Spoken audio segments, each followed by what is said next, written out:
Coming to you straight from the Rio Grande and beyond.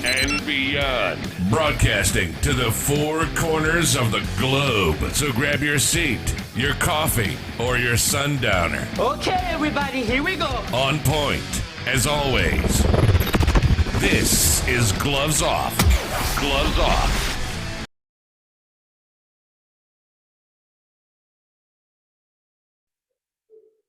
We're back at you in Gloves Off. My name is Paul Buitron. I'm here with Dr. Petra Deeter, and we're going to be touching base on parental alienation and how it affects everybody, children, parents, and the whole element of what is parental alienation. Doctor, how are we doing today? Hi, Prof. Thank you so much for having me back. I'm really grateful for the opportunity to share. No, well, thank you for being back, and also thank you for doing what you do, because you're showing light to a lot of people that did not know what parental alienation is. Thank you. Most individuals encounter parental alienation when it's too late. Okay, usually they're battling because of interference with child custody or some other issues like that, that they're not seeing their children once they separate or get a divorce or what have you. So can we touch base with what is parental alienation? Yeah, so parental alienation, it's interesting. It's so common once you realize what it is, but yet a lot of people don't even know what it is. So I'm glad you asked that, because parental alienation is what happened when someone, usually a parent, but it doesn't have to be a parent. It could be a step parent, it could be grandparents, or it could be someone else that try to influence a child relationship with the other parent. And this usually happens in a separation or divorce. So one parent is trying to maybe badmouth the child or withholding the child from the other parent, saying, your dad is abusive, your mom is an alcoholic, your dad cheated on me, your mom doesn't pay child support, your dad doesn't care about you, that kind of things. Putting the child in the middle of parental conflict, using the child as a weapon and making the child get involved in all this adult problem and using the child as a weapon to harm their ex-partner. And sometimes other people get involved, like I said, it could be step parents or something like that. I mean, that's the simplest form I guess the easiest way to explain what parental alienation is. And the thing is, when you say that, a lot of people will go, oh yeah, I've seen that. I've seen people that getting divorced and then they start to talk bad about their spouse to the children, and they get the children to sort of take sides, and people get that. But really, ultimately, parental alienation is a systematic multi-level attack on the ex-spouse, and it's really deep, and people don't realize that. Is that because it started with, the alienator or the alienating parent trying to get the child to align with them, to be their allies. So they try to create this loyalty conflict, making the child choose between the two parents. You have to be loyal with me, and therefore you cannot be, aligned, or you cannot have a relationship with the other parent. Well, you're divorcing your spouse doesn't mean that the child has to divorce a parent, but they are forcing the child using this loyalty conflict, putting the child there. And then at the same time, they're doing a lot of other things, like filing false allegation against the other parent, claiming that the parent abused the child, bad mouthing to the school and the teacher, try to block them from being able to get access to, medical record or school, not allowing them to go to the school events, things like that. And then, they're using this is a multi-level attack. They're using every element around this child to destroy the other parent. And yes, it's a very serious problem. Absolutely. And when you see now, that I realize what parental alienation is, and you understand that there's different levels of parental alienation as well. And some of those levels can be stopped. And some of those levels, it's very hard to go back or actually stop it, or even interfere in stopping it. Okay. Yeah. And it's usually a parent finds out too late. Yes. Okay. Now, what are some early signs a parent that is being alienated can see both with the child or with the other parent that is being the alienator? What are some of the Yeah. red flags that we can pick up on? Yeah, that's a great question because, yeah, like you said, a lot of the time, by the time the parents realize that the victim of this, it's way too late, and they felt like they are completely alone. This thing that they experience, they think that nobody else knew about, and they are the only one, and they don't know what it is, right? So by the time that they realize it is alone, but really, if we try to talk about what this thing is, I wanted to talk about some of the predictors that you can actually, if you look back a lot, it's actually very clear, and it's much easier for people to look back than looking forward. So let's talk about people that even before they have children, before they even thinking about getting a divorce, what are some of the predictors of potentially you are dealing with an alienator? Is when you're looking at if you're looking at your partner, like your spouse or your girlfriend, and you see that they have a pathological enmeshment with one of their parents. So if they are somebody that was already an alienated child, they are a lot more likely to become an alienator or an alienated parent. And so if you look at your husband or your wife or your girlfriend or your boyfriend, and if you have no plan to alienate them, and if they were a child that was alienated from one of their parents, there's a chance that they will become an alienator and do something to your children against you. So that's one of the predictor. Some of other predictor is past trauma. If they were abused as a child, either psychological abuse or some kind of trauma like that, it makes them more likely to become an abuser. And then if there was some kind of power imbalance in your relationship, right? So if this person has always been it's always been a power struggle, and it's all to them about demand and control. They don't want you to have your autonomy. You don't have your freedom. So then if you could see that they are the controlling type of person, then if you have separation or divorce, the chance of them to become an alienator is very high.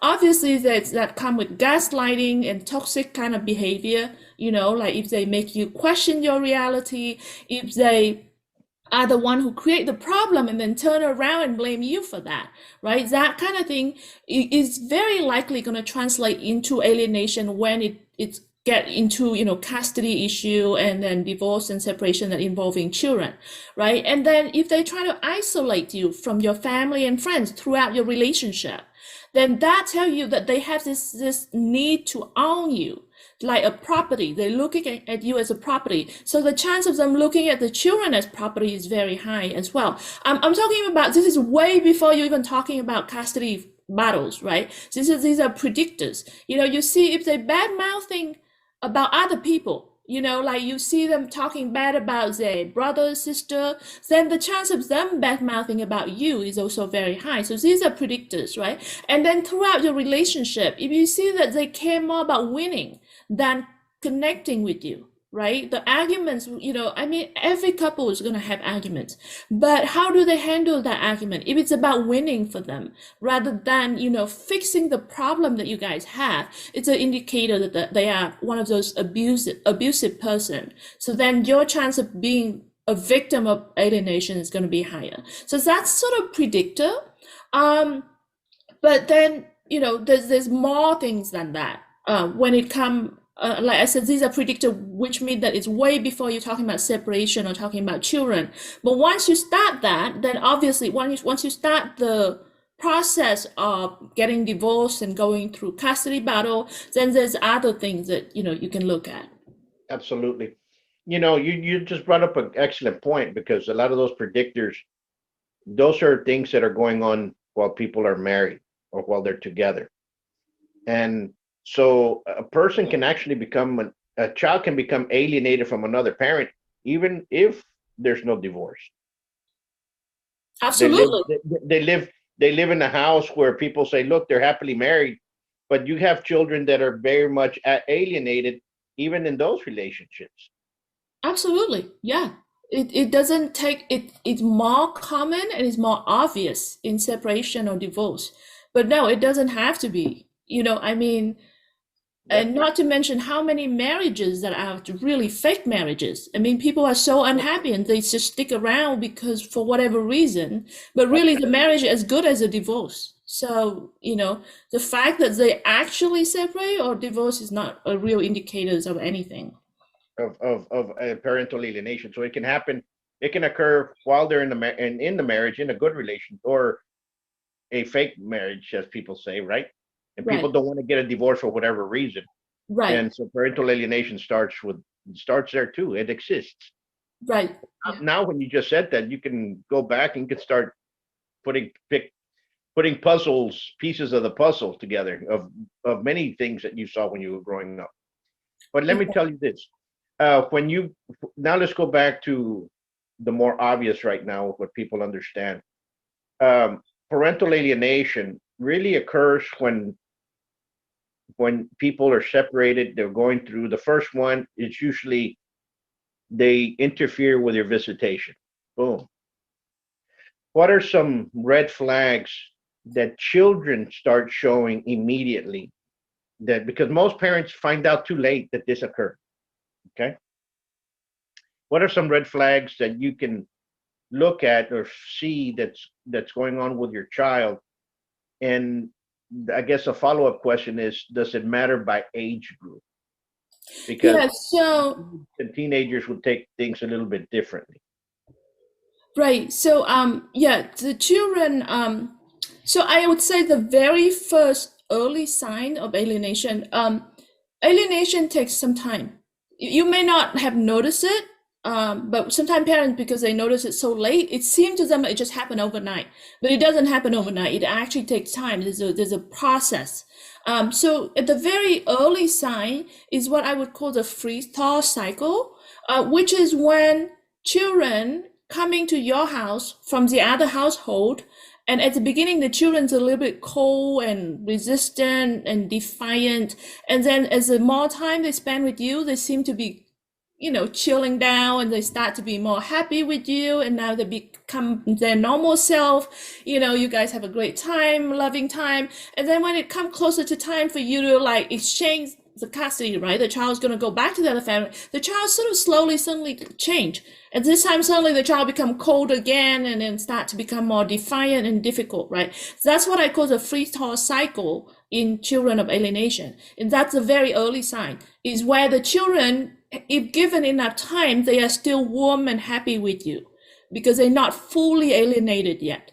And so this would be the early sign of alienation. You are in what they would call, so there's 3 degrees of alienation, right? There's a mild, and there's a moderate, and then the severe level of alienation. That's how they, like the experts in the field, define level of alienation. So this would be what you call the mild to moderate level of alienation. Children still go to your house, you still see your children, and the children, like if given enough time, they still kind of happy with you. So yeah, that's the very early sign. But then when you go a little bit more, when it become more serious, and you start seeing this, and then it should get more severe, is when children start to become super critical with you. There's this whole campaign of denigration. There's nothing that you do is good enough. You start to see how they start to make up frivolous, reasons for how they're rejecting you. Your house doesn't have 2 stories. Daddy or mommy's house has 2 stories. Your house doesn't have a dog. Like some frivolous reason. You don't cook, I don't know, potato. Some really ridiculous reason for rejecting you. So that's some or the lack of ambivalence. Any children, any human being have some degree of ambivalence in a normal relationship. Ambivalence is when you look at things that have a gray scale.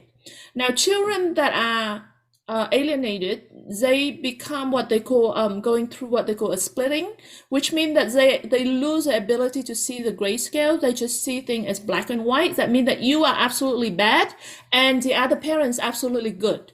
Nothing you do can be seen as merely even a little bit good. No, everything you do is bad and you're all wrong, and the other parent is perfect. Doesn't matter what the other parent does, they are good and they're perfect. The alienator is being seen as an absolute perfect, and you are being seen as absolutely bad. Now, in psychology, it's not possible. As a normal human being in a normal relationship, there should always be ambivalence. That's the human nature. You know, the things that you do that I like, the things that you do that I don't like, the things that I agree with you, the things that I don't agree. In a normal human, unless if it has some kind of pathology in it, it should have some ambivalence. But in alienation situation, the child look at you as it's absolute, you are wrong, no matter what it is, whether we're talking about the weather, or we're talking about politics or religion, or we're talking about science or cooking. There's nothing you do that's good enough. So, you know, these are some of the signs. I mean, there's more.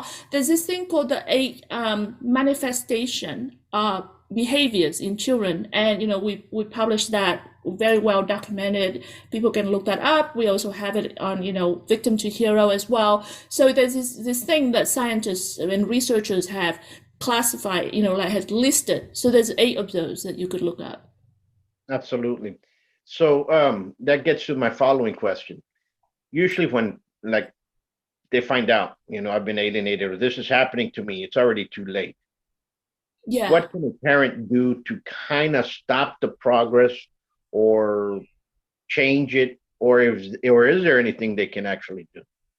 Yeah, so like if you realize it and you are still in what you consider like mild to moderate level, that means you still have access to your children, right? So there's a number of things that there's a lot of things that you can do. Like while you still have access to your children, there's a lot more that you can do than you realize. A lot of parents feel like they are hopeless and they can't do anything, but really, if you still have access to your children, there's so much you can do. The first thing is to educate yourself so that you understand what you're going through.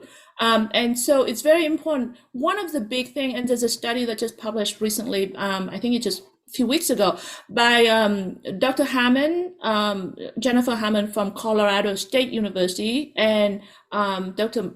Mandy Matheson from University of Tasmania in Australia, and a number of other scientists, that looking at the children losses when it comes to alienation. And one of the big things is what they call corruption of reality. So, you know, one of the big things that alienators will do is they rewrite the children history and tell the children this false memory, you know, so they will go back and you know, even though the child might have an amazing time with you, you know, like maybe you took the child to a football game, right? The child had an amazing time, and they would say, oh no, that was horrible, you had a horrible time, you know, things like that. They rewrite the history, right? So it's corruption of the child's memory. So you need to recognize the mechanism where alienation is taking place. So if you understand that, there's few things that you could do. So for example, first, like I said, is education. You need to understand what you're dealing with.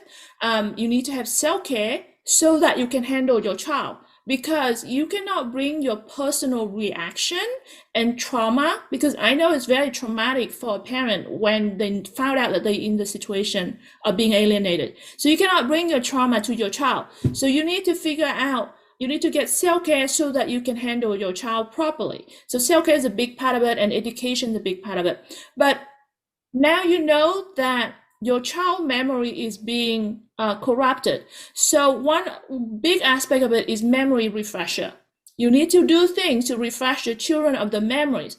And this could be through, you know, having direct things like, you know, bring photos and videos and having direct conversation about it. Oh, remember we went to the football game and you had an amazing time, and you know, you said this and we did that, and that kind of things, right? So that directly, right?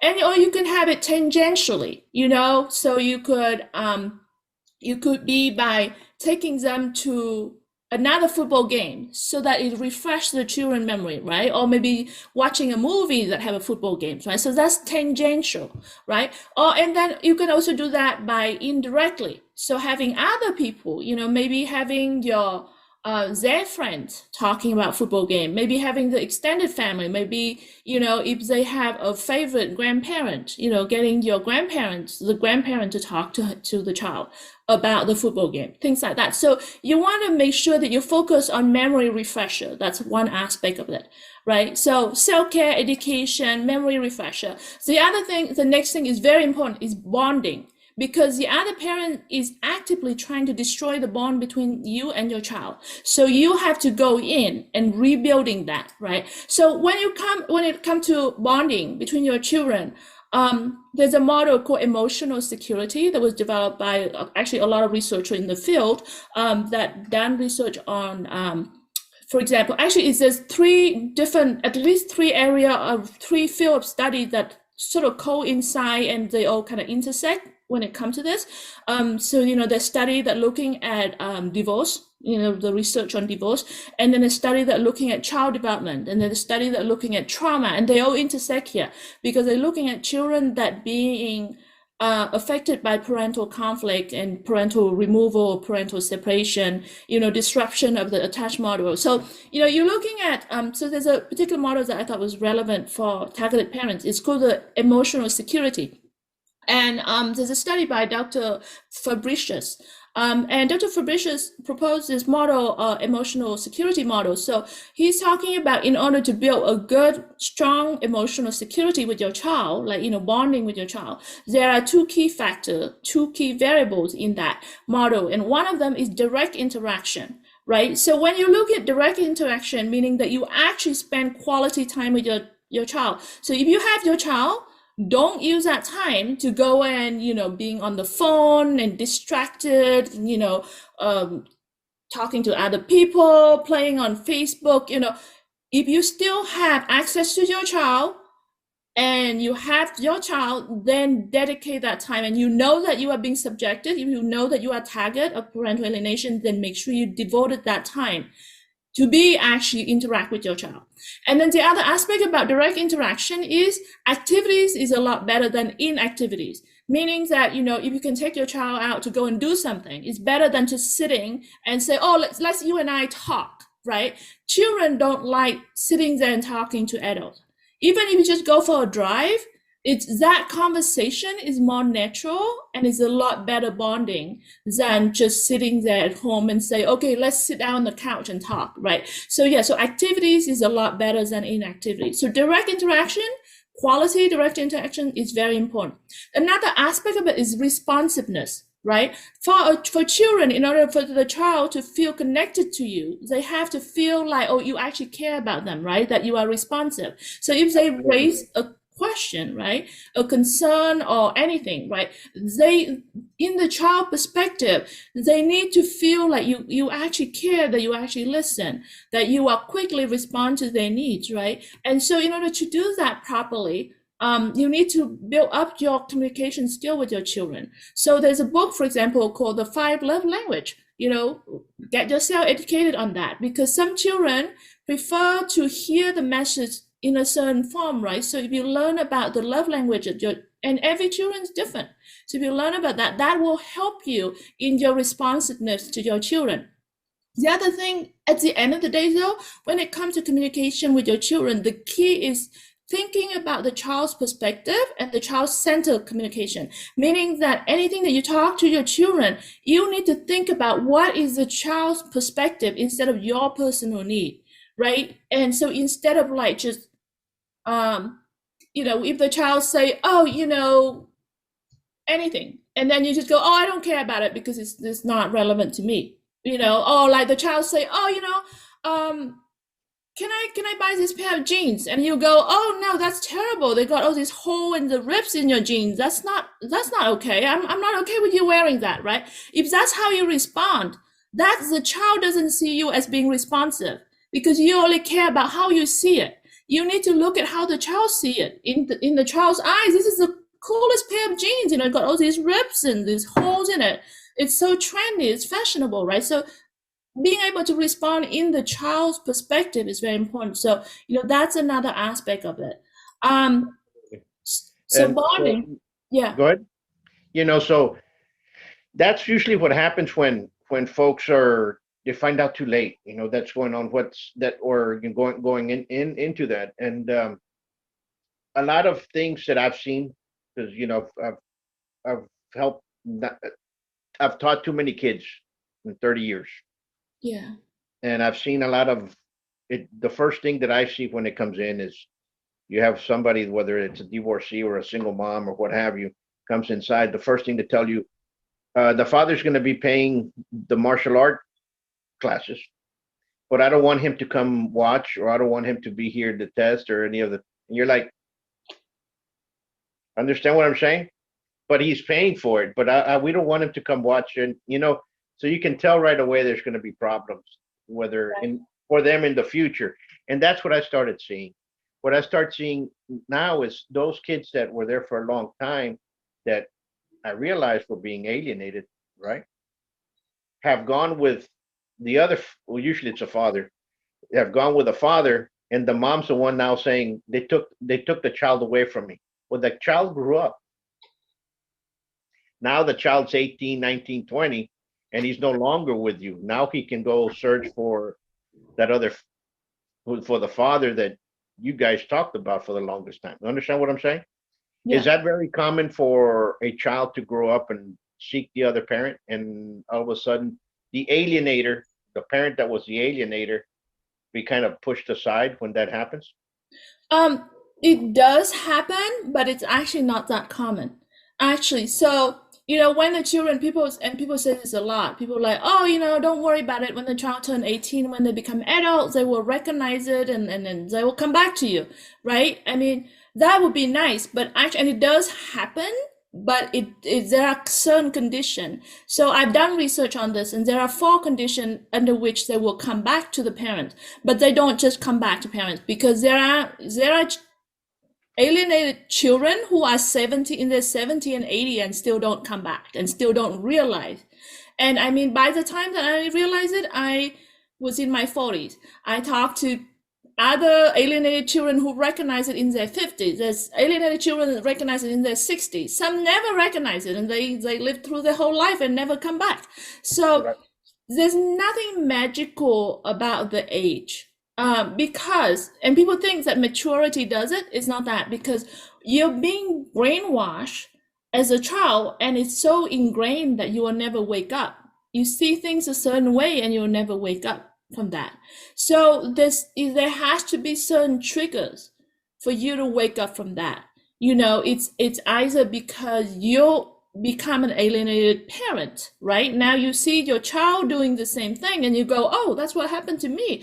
Okay, now I realize I was an alienated parent, a child, for example. That could be one. Some other is, for example, when the alienated turn against the child. Sometimes alienated, because alienators are abusive by nature. Yeah, so if they turn against the child, then it gives the child a chance to kind of wake up and go, oh, the other parent's actually not abusive. It's this one that abusive, right? So things like that. There's certain triggers that make the child start to think about it. And then there's condition for connections. So, these are all part of my research. There's a certain condition that will help the child from trigger to get you to have the first contact. And then there's condition for the first contact to become successful, so that you can have a process of recovery. And then there's all this process of how do you recover into a fully, healthy parent-child relationship. It's actually a very complex model there, but yes. Absolutely. Because I think that's what's occurred with many here. And you can see, and it's unfortunate, but you can see the alienator at one time will actually insult the other parent in front of the child and in front of other people, like if it's something normal. And I start seeing it now. I'm like, yeah, it's so common. And the problem is, as society, we just stand aside and we say nothing and do nothing, and we don't see that as a problem, like you said, right? We just go, oh, that's just what's going on. Oh, that's their personal problem. I don't want to interfere. It's not my problem. It's just a private issue. Well, the thing is, parental alienation is child abuse. If you see somebody right? Like, let's say if you see sexual abuse, you're not going to go, oh, that's their personal problem. Not you should be a responsible citizen and save that child. But yet we're looking at parental alienation, and it has been researched and proven to have the same damage as physical or sexual abuse. And yet we see that, and people as a public will just stand aside and just go, oh, wow, look at that. There's so much drama. I'm going to stay out of it, Absolutely, absolutely. And you see that, and now I see it more. Before you used to you you knew something was happening, but you just didn't know the name. I think Now you're because like, you're more aware now. So it becomes very easy for you to recognize that. When that happens, you just go, oh, I know exactly what's going on here. absolutely. And you see them when they come in. And I hate to use my work and my vocation as that, but you see parents come in and you see the first thing, oh, we don't want the father to come in. But who's paying for this? Oh, the father is. And you're like, well, he can. I go, and so now I did a form. I went back to my attorney and I did a form and I said, give me a form that they're going to sign it and they're going to show me the decree. Where in the decree it doesn't state that the other parent cannot come in. If it states the other parent cannot come in, then he cannot come in. But if it doesn't, sorry, it's not on the decree. Good, because you actually care enough and you want to do the right thing. You know what I'm saying? We've had it way too many times, and it always leads to a problem. And it's more Yeah, for the child than anything else. exactly. Yeah. Unfortunately, and you see hardworking fathers out there coming to pay for the class, and the child's not there, or the child. You know what I'm saying with that surprise, and you're like, Yeah. it's just sad because it occurs, and it's something that we all have to put our foot down. Yeah. Now, And now, that's the thing about public awareness is there's such a lack of public awareness, right? So people look at it and they don't see it as a problem. And they don't even recognize what it is, and we just get used to seeing it. And people don't do anything about it. At least you recognize it, so then now you can actually do something about it. And that's what we need. We need more people that become more aware like you, especially school teachers and doctors and therapists and things like that. and judges. I think a lot of judges Oh, are in that category that they've heard the word. They don't know if it's for real. They have to do some more research. To me, parental alienation, the person that actually plants a seed when the person gets divorced, is are the magistrates, are the ones that have the gavel. And as soon as they put that gavel, the seed of parental alienation is already stuck in the ground. Now, how it grows, it depends from there. If you have a person that is abusive, is going to take a narcissist is going to take off with it. That parental alienation seed is going to grow. And then the right. ones that also fuel it or give water to it are law enforcement, that they don't follow the laws. Because I honestly believe that if a lot of these laws would be followed, like especially here in Texas, Penal Code 2503, if it will be followed and people get arrested for it, I think a lot of this parental alienation cases would stop or be or grow or I'm not going to say would stop, will just diminish. It would deter a lot of people, right? If and I mean, not just yeah, and that's a problem, right? We have certain laws that could have helped. Like you said, 2503 in Texas, which is to do with custody interference. When a parent withholding the child against the other parent, despite the custody order, that's a felony in Texas, right? And yet, yeah, there's no enforcement. And you and I both know this because we've been working on this in Texas. And like, for example, we pull open record in San Antonio. It's 1,000 calls a month on 2503 alone, right? With no arrests. Go ahead. Yeah. With no arrests. With no arrest. Exactly. And then a lot of the time, parents call them and then they turn up and they're being told that it's a civil matter. It's a felony. It's not a civil matter. When parents are not aware and not educated and they don't know anything, they feel helpless. And then they get destroyed because of this. So that's exactly why, like it's so important to educate them. And it's horrible that they have to deal with it. I mean, there should be, life should have been just fair and judged in the first place. And there's a law. Why isn't the law enforcement doing their job? And then when you look at interfering with child custody, there's a lot of other little laws or clauses that are added to divorce decrees, like parental right of first refusal when the one parent has to go work, and instead of leaving them with a babysitter, has to call the other parent. You know what? You can spend time with it. Even though it's a clause there, it's never enforced. They don't enforce the other one. How are they going to enforce this one? You have a right to video chat with your child. I'm just going to say this, from 6 to 8 o'clock every day. Yeah. They turn off the phone. Yep. You can't get a hold of them. Right. And you can't talk to them for days until it's your time to pick them up. And guess what happens? Nobody enforces it. That's interference with child visitation, because you're visiting that person, whether it's by audio or by video. So there's a lot of stuff here that they're getting away with, that they want to put down there as clauses that they're getting away with, and they're just helping the child be abused, in other words, if you want to put it that way.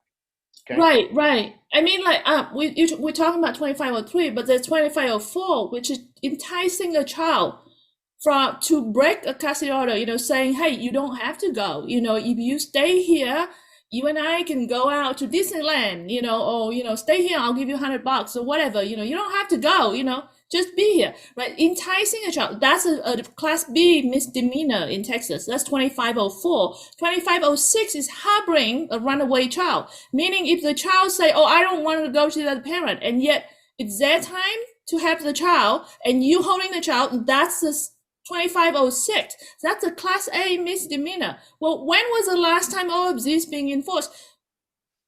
None that we know of. No, I want to tell you something here that nobody has, and you talk about the harboring the child. A lot of police come up and they say, well, the child doesn't want to go with you. You should have that police officer arrested for harboring a child, for interference with exactly that. They should have their license removed for harboring them. They should be suspended. And that's what's not happening right now. We should get all the list of all those laws that pertain to that. Yeah. And we should actually see what it is to actually place something against the law enforcement officer as a law in the state. Yeah, internal affair, you have to file at least a complaint to the internal affair.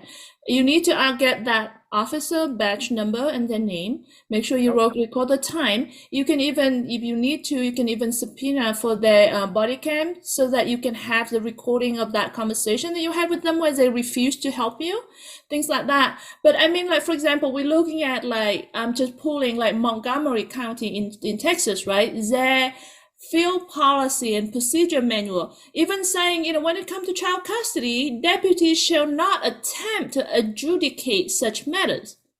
Now, I mean, it's in their policy to not enforce the law. That's a serious problem. Like, why are we having a law? Like, let's say it's a felony, right? And so let's say if you're reporting that somebody's murdering somebody else, what would happen if they go, you know what, we're not going to interfere? Like, they don't do that. Why do they get to choose? This is a felony. That's a felony. Why do you get to choose which one? Like, why are you pick and choose in the law? Like, that doesn't make sense. And we're seeing, for example, you and I are very familiar with 4240. I'm going blank right now. 4240. Which was a House bill in the regular 87 regular session that I know you initiated it, and it's it was by Rep. Richard Raymond in Texas, and this was an attempt to help with some form of enforcement because the law enforcement failed to enforce this. So the effort was, okay, we can't get the law enforcement to enforce the felony, can we at least put in a ticket? Like, can we give them a fine, just like, a parking ticket? If we can't get this full on, punishment, can we get a little bit so that we can deter this? Even that, we're having trouble getting that law passed, that But it was, bill passed. in that bill, a lot of people do not know that in Texas, it was almost unanimously voted for in the House. When it went into the Senate, it was actually stopped by the lieutenant governor. After I hear that the lieutenant governor and the governor actually wanted it, it was actually squashed by the lieutenant governor when just because all the Democrats moved out or didn't want to be in the vote or what have you. But yet you have a Democrat senator that passed 81 bills underneath Patrick, the lieutenant governor. So to me, I look at it this way. You can see how the politics is going. I can also see and I understand that there's a lot of lobbying going on here. There's a lot of influences from other things. Like you cannot point your finger, but it's obvious stuff like that occurs. But their care for actual children is not there. Okay? And our children are the only piece of innocence in our society that's left. And they're showing they're showing their bluntness of lack of care of them. Yeah, it's that's the thing. It's like children's the future, right? I mean, it sounds cliche, but it's true. It's our children is our future. There's no way around it. And so, for example, my team had a meeting with the Texas Children Commission. Now, Texas Children Commission is a state organization that is funded by the federal government. Their job is, it's made up of like these multiple, like multi-discipline branches, right? There's the Supreme Court of Texas Children Commission. It's got executive branch. It got like people coming from the executive branch, judicial branch, and legislative branch. And their job is supposedly, judicial leadership and provide training for the commissioners, right? So we approach them and talk about parental alienation. And they go, oh, we only deal with child welfare problems. We don't deal with parental alienation. And we were like, so what exactly do you think parental alienation is? We are talking about child abuse. How is that not child welfare problem? How is that not one of your issues? And they're going, oh, we never seen it that way. We never think of it as child abuse. And also because it's not in the law. It's never written anywhere in the law that it's child abuse, so we don't deal with it. Well, you're supposed to be the leader in judiciary leadership. You're supposed to be informing the policy and practice of child welfare for the children of Texas. Why are you not doing anything? Why are you not recognizing this as child abuse? That's just shocking to us. No, you're absolutely correct. You're absolutely correct, doctor. There's a lot of things that need fixing. I think a lot more people are now being aware that this is happening. And I think right now it's a time that in every state, parents need to be looking at who are the ones that are actually doing the voting for these laws to be passed or these laws to be enforced. And from there, understand that if somebody needs to be changed, it has to be voted out. I'm at that point right now that people need to be voted out of office because there's been a lot of work done on this, not this session, but many sessions before me, and there are going to be others behind me, and it's always going to be the same thing. So right now, it has to be a unity of all the different groups has to come together and basically just like what MAD did. They came over, they all got together, and they went after one district attorney. They removed him. And then they went after another one. Then all the district attorneys started saying, you know what, I think we better start enforcing DWIs or DUIs and start, because they saw that the group was removing district attorneys from different cities because of that. And I think the same thing has to happen. The parents need to get together. The children that have been alienated get together. Everybody come down in a concisive group. So that's a lot of voting. It's a lot of votes right there. And say, you know what, make a pact and go after these politicians that do not want to see the changes for the betterment of our children and remove them, period. And whether they're Democrat or whether they're Republicans, just remove them out of office and put somebody else inside. That needs to happen now. Do you know, like, yeah, what you just point out is so important, is that a lot of parents feel like they are helpless and they are just like individual and they have no say. But if as a collective, I mean, the problem is so big. So like, for example, there's a study that shows that there's 22 million parents in the US that are victim of parental alienation. Now, if you look at proportional in Texas, that come to 1.9 million parents in Texas who are victim of parental alienation. Now, 1.9 million votes is a lot of vote. Absolutely. Yeah. And So parents, if you don't realize how much power you have and how much weight your voice has in these matters, you can change the law. So, let's, as a collective, like you said, let's be cohesive, let's do things together and let's change this. You have the power. A lot of parents don't realize that. And the number is crazy. I mean, I look at, for example, the number of children affected by this. Like I did the calculation based on a number of model. You're looking at more than 500,000 of the children that are really seriously affected by parental alienation, just in Texas alone. It's crazy. So really, yeah. I hate to point this out, but our government has turned more like the mob, and in many ways. And back then, in the 20s, when the Teamsters were coming along, the unions were coming along, and so on and so forth, a lot of laws, a lot of things were done. A lot of people got elected because those unions came together. They might have not liked whether the person was Republican or Democrat, but if it was benefit for the union, everybody voted that way. And that's the way parents have to start looking at this, because you start telling the groups, and then one group says, well, I like this candidate. And then within the group, oh, I like this other candidate. No, I like this other candidate. You're not united. So it really doesn't matter what you guys are doing and who you guys are going for, because you guys are already broken from within.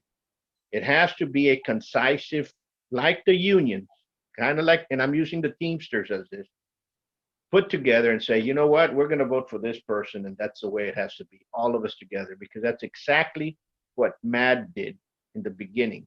By removing district attorneys, we can do the same thing by removing judges that are bad, district attorneys that are bad, mayors that don't want to control the police chiefs. Then later on, even governors we can remove, and lieutenant governors, because it's one group inside. Don't fight the battle. Get one and say, you know what? Let's go after that one person. He has been a danger to the children's welfare in this county. More power to you, because that's the only way this is going to happen. And until we start doing that, we can go to every house and legislation. We can run around with all the different representatives and let them hear, and they can pass all the bills. But until that occurs, nobody's going to pay attention to any of the groups. Yeah, and that's a good point that you said about how, people think that it's hard to figure out, but really, like when it comes to behavior, there's a very easy way of recognize, their behaviors from their history, right? If you have a judge that consistently ruling a certain way, I mean, just look at their history. The same with district attorney or the governor or anybody, right? It's not hard to predict what they're going to do next if you just look at their past behavior. So it's not like, we have to do a guesswork here. It's not hard, yeah. It's not hard. You already know that this judge over here rules this way. There's a lot of wrongs in Texas. And what I see a lot of wrongs in Texas is you have a lot of appointed judges that have been there longer than a lot of these judges have been elected. And they're the ones that are actually controlling some of these family courts and courts for the attorney general and side courts in the county. When a case gets very hard for a judge, the judge throws it to this associate judge, and they do whatever they want. They were never elected. They were appointed by either a governing body of judges or by a select group of people within a county. either for a political favor or what have you, and they're sitting in there, and we don't know who or what their reasoning is, but those are the actual problems once you start seeing the pattern. And until that pattern is not shown, people will go, who knows, and that's just the way it is. I don't know if you know this story. I think because of the culture difference, I apologize. But there's this story about the blind man that trying to feel the elephant, right? So you touch, like one blind man touched the trunk and said, "Oh, the elephant feel hard and rough," right? And then another blind man touched the tail and said, "No, it's actually fluffy," right? So it's kind of like that because they don't get to see the whole big picture. And the same with parents, right? They just look at their individual case and that's all they see. And that's exactly what you said, is like if they can just stand back and look at this big picture, then you see a very cohesive picture. It's very clear. And because we've been working on this, we see this so clearly. And I just wish that more parents pay more attention or just trust us and give us a hand, because we need your vote to get these things happen. I was talking to an attorney, and on visitation, like in a lot of the decrees that are going on there, to just floated in there. But I think if a lot of these decrees are being mandated, that these penal codes are in there, like 2503, I think next to not visitation, and the actual law of each one is placed where it says visitation, then people would read it and say, "Oh, you know what? If this happens, this can occur to me." Because it does tell you in the back everything that's going to happen to a father if he doesn't pay child support. It does say it. There's like 3-4 pages in the back that tell you exactly what the attorney general is going to do to you if you don't pay child support. It tells you right there. And they actually do it. They actually enforce it. And they'll enforce it. So I think what we need to start if you doing try to get away with paying child support, you'll find out. That's the first thing that didn't happen here in Texas. Fathers lost their jobs with COVID. They lost work. They lost income. Some were committing suicide and everything else, but they still had to pay the child support.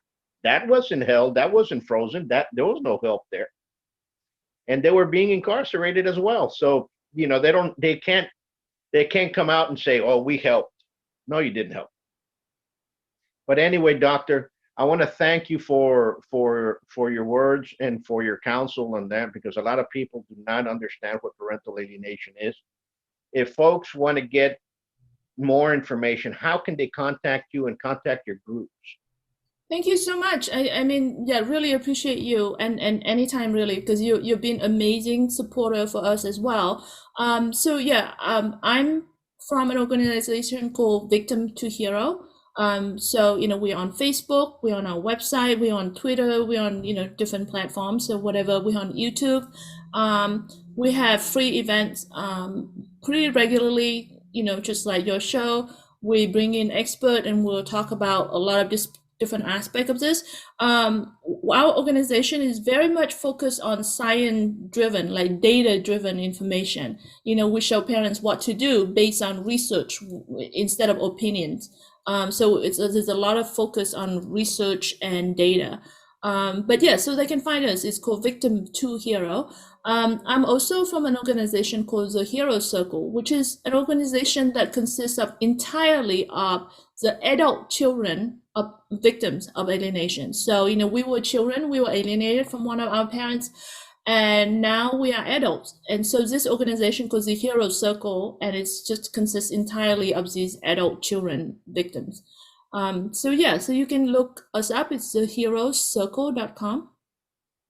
Absolutely. Thank you once more, doctor. And you'll be giving a speech in Austin. Tell us a little bit about that. Yeah, so next week I was invited to a private small event where I was asked to do a presentation about parental alienation to Texas legislators and their staff member. I'm looking forward to doing this presentation. I wanted to talk about what parental alienation is, that it is a form of child abuse and it's a form of family violence, how it is a multi-level systematic attack, and how alienators or abusers are not held accountable, and there's no resources, there's no protection for the children, there's no resources for survivor, and how legislative measures are really urgently needed. So this is the things that I want to talk about next week, and I'm looking forward to be back to Texas. I hope that I can see you. Well, let's see. Let's see what happens next week. I already told you that my reasons why, and if I can, I'll go if it gives me that opportunity. Okay. Thank you so And much. maybe we should do something south of San Antonio one day. Maybe we can get some stuff together and see which way we can push this. But we'll talk about that. We'll talk Okay, about that. thank you so much. And doctor, you be safe. You all stay safe. And if folks, if you're an adult and you think that you might have been alienated as a child, please give Dr. Deeter a call. And all right. Till next time. Much peace. Thank you so much, Prof.